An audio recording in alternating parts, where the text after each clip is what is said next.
Gareth and Sylvia already. You'll be trying to get to know them in their research now. They're first-year PhD students. Work with Vendor 9. I'll leave it to you, Sylvia. Thank you. So my name is Sylvia, and I'm doing a PhD with Joseph and Virginia. And today I'm going to talk about my PhD project as part of my confirmation of candidature. The project is how does text messaging parents assist them with parenting, thereby enhancing the children's academic results. So just to give you an overview of my project, academic achievement in Australia is an issue, especially for high school students. Part of the reason is because for parental involvement in high school, as well as students coming from family backgrounds that are not as well off. Fortunately, there are ways to address this issue. For example, implementing a parenting program. This helps with improving parenting involvement or parenting skills in general. One of the programs that we could use is Triple P. However, traditional interventions are expensive and time-costing, and this is not very advantageous for students coming from a less well-off background. And so we propose using a more scalable intervention medium, which is through text messages. So now I'm going to talk about each component in more detail.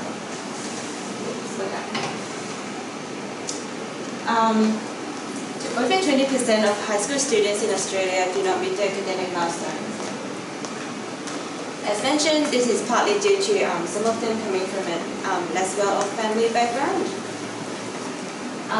Post academic achievement can have adverse consequences. For example, this will obviously affect the future achievement.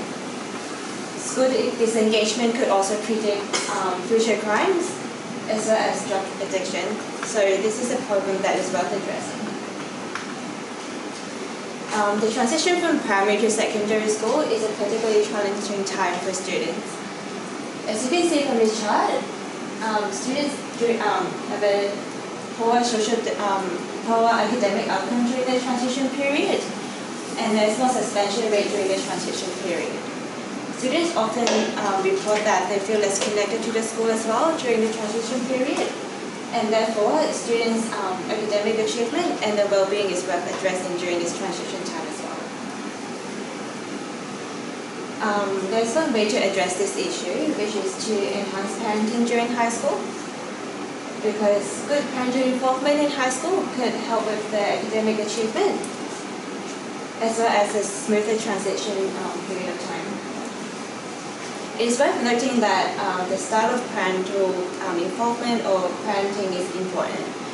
When the parental involvement in high school is perceived as being intrusive, it is not as effective as that being perceived as supportive. One of the programs that we could use to enhance parenting is Triple P, which is also known as a positive parenting program. There's a really good track record in improving parenting skills as well as parenting confidence. It was also found to be effective in enhancing academic achievement. For example, a 15-year-old study found that Triple P could enhance students' language and mathematical skills. It was also found that students' academic-related behaviors could improve via Triple P. For example, parents report that the students spend less time on their assignments compared to before receiving the Triple P intervention. The Triple P also aligns really tightly to the self-determination theory in terms of its theory base. The self-determination theory suggests that parents should provide autonomy support for their children. Triple P suggests that parents should discuss the logical consequences of the discipline requirements with the children, and that could provide an autonomy sense for the children. The second principle is to provide structure for the children. Triple P suggests that parents should provide a very assertive discipline environment for the children, as well as providing feedback for their children. This allows the children to feel to know what to expect, and thereby feel efficient and can learn from a structured environment.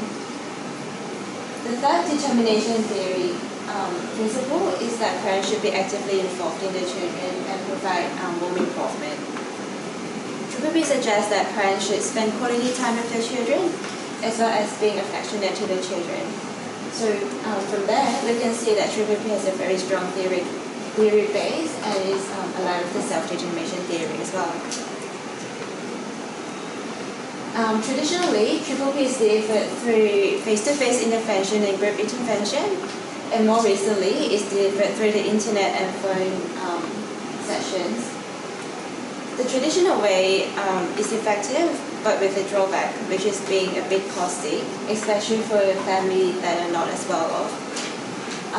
It is fortunate that we found out that Triple could be delivered mobilely, even through the computer or the phone, with an effective outcome as well.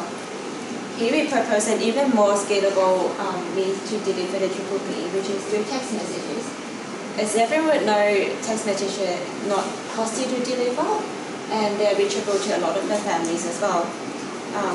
Families that are not as well off nowadays report that they have a mobile phone, and they will spend a lot of time on a mobile phone compared to other mediums such as emails. More importantly, text messages has been shown to be effective in delivering interventions.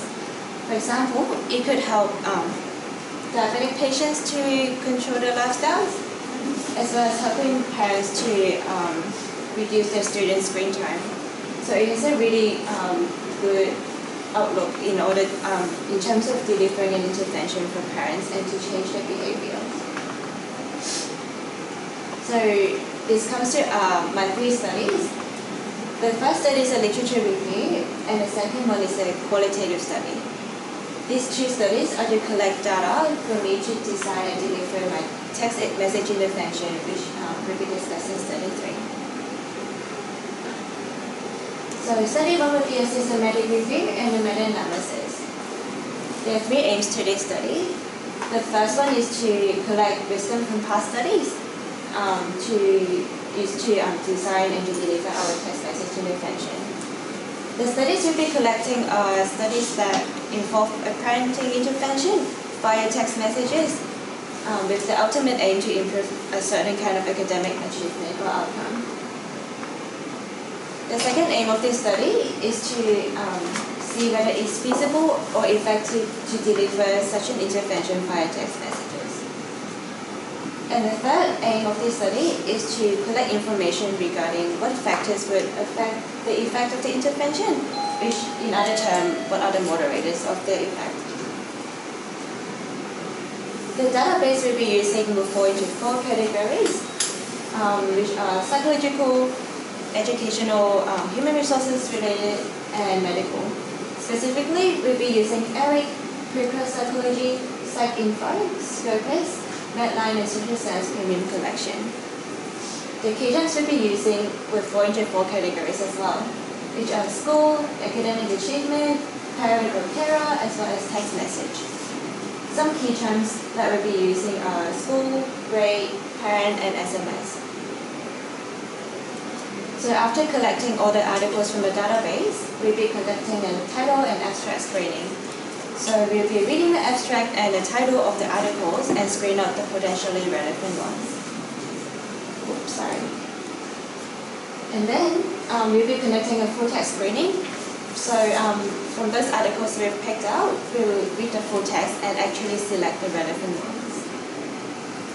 And we'll be extracting the data from those selected articles, and we'll be aggregating it according to the theme of the data. For example, studies that are particularly studying on students' academic grades, for example. The screening step and the data extraction step would involve 2 reviewers, and any disagreement between them would be discussed amongst them or happen if that reviewer being involved. And finally, we'll be combining the data to write up a systematic review. If the sample size is big enough, we'll be also collecting the effect size information and conduct a meta-analysis as well. So everything will be written according to the PRISMA guideline. It is worth noting that we don't expect to collect too many articles because there are not that many studies that are conducted in this area.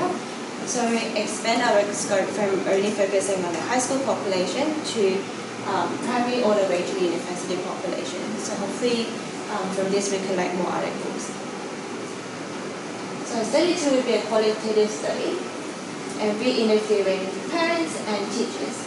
We interview parents because they are the end users of the intervention, and we think that collecting the opinions would be helpful in designing our intervention. On the other hand, interviewing teachers is also important because they are very experienced in helping parents to assist their children into education. So we think interviewing teachers are also important.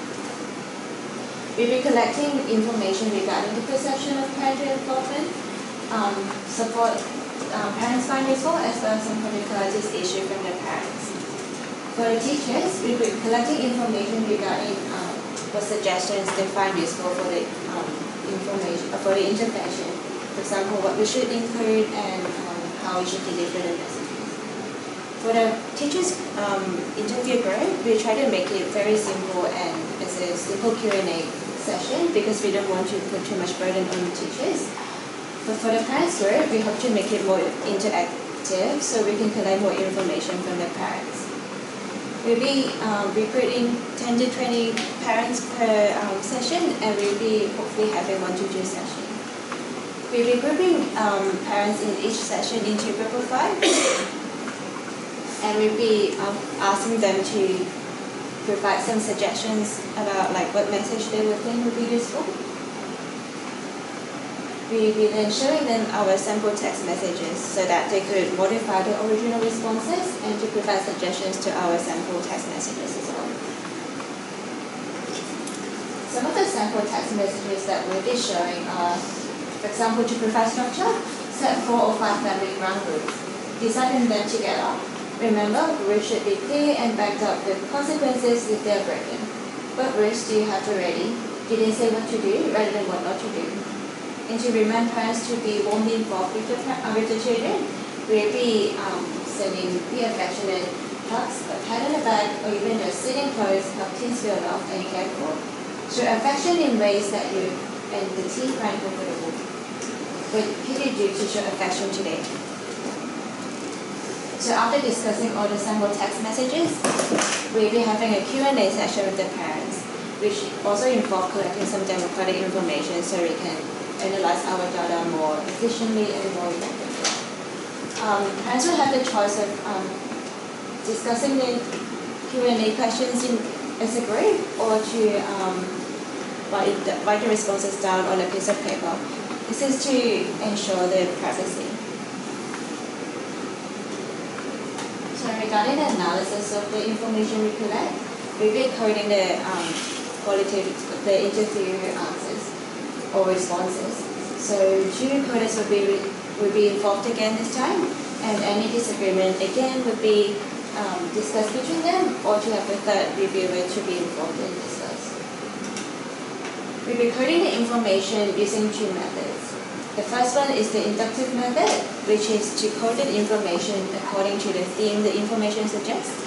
And the second one will be coding it using the theory method, which is to code the information according to the theory suggested by past studies.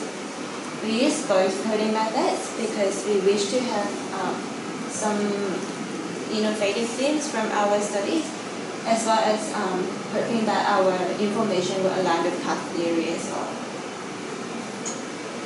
We'll be then using the information to design our text message intervention. So this is study 3. So like I've said, the text messages would be designed according to the PPP intervention principle. The information we collect from study 1, as well as the qualitative study we would be doing in study 2. So we'll be measuring students' grades, the discipline or the rule-breaking behavior, as well as the attendance rate as primary outcomes. As secondary outcomes, we'll be measuring the cognitive and affective involvement in the education, the post-high school education involvement, as well as potentially the well-being as secondary outcomes. We hypothesized that the PPP intervention would lead to changes in these 6 outcomes via improving their parenting skills. more specifically more aligned with the positive parenting skills. So this will be the mediator of the effect of the intervention. And we also hypothesize that if the students are from the transition stage, where they transit just from primary to high school, when they are from a low socioeconomic background, or when their baseline parenting skills are not as well or not as aligned with the Triple P principles before the intervention, then they will benefit more from the intervention because they have more rooms to improve to begin with. We'll be measuring the parenting skills or the positive parenting skills through the parent and youth measure of parent and social context questionnaire. We'll also be measuring students' positive and effective involvement using the students' engagement in school questioning. We'll be using a step-based clustered randomized trial. So we'll be collecting 300 participants in total, and we'll be grouping them into 3 clusters. Each cluster will receive an intervention eventually, but we'll be providing intervention to clusters until all clusters are exposed to the intervention gradually. So we won't be exposing them all to the intervention at first. When a cluster is not receiving intervention, for example in this area, they will be serving as a control group. So we have a between sample comparison here. And after the intervention, we'll be measuring the effect of the intervention. And for cluster 1, we'll be also measuring the long-term effect of the intervention, the term after the intervention. So we'll be having a within sample comparison here as well. We'll be sending 3 text messages per week for each parent because past studies suggest that this is the optimal number of text messages that should send to parents to optimize the effect of the intervention. We'll be also providing the intervention for 10 weeks per participant, which is approximately 2 terms. So when we do the maths, assuming that each text message would be 8 cents, each participant will only cost us 40 Australian dollars. So this is my candidature timeline. We're now at the CRC here. So afterwards, I will hopefully start conducting my systematic review and start designing my qualitative study, which will in turn help me to design my study through. So this is the end of my presentation. Are there any questions?